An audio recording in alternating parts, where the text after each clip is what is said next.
Dodjele stipendija učenicima i studentima iz reda boračke populacije projekat je koji već nekoliko godina provode Vlada Tuzlanskog kantona i Ministarstvo za boračka pitanja.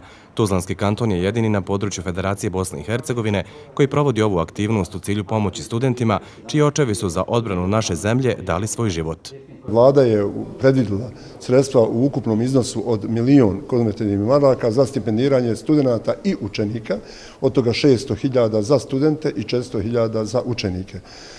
Shodno tome, mi smo, kako je poznato, objavili taj javni poziv. Apliciralo je 2.553 ukupno što studenata, što učenika i naravno pristupili smo dalje radu komisijski. Nakon okončanja procedure stipendije će dobiti 889 studenata i 1053 učenika. Pojedinačni iznosi mjesečnih stipendija su 80 za studente i 50 maraka za učenike. Vlada Tuzlanskog kantona i dalje će ulagati napore kako bi iznos stipendija u narednim godinama bio povećan. Kako ističe većina studenata, sredstva će iskoristiti za kupovinu knjiga i unapređenje znanja. Ja se također nadam da će mi dobro doći ova stipendija, kao i svakom studentu.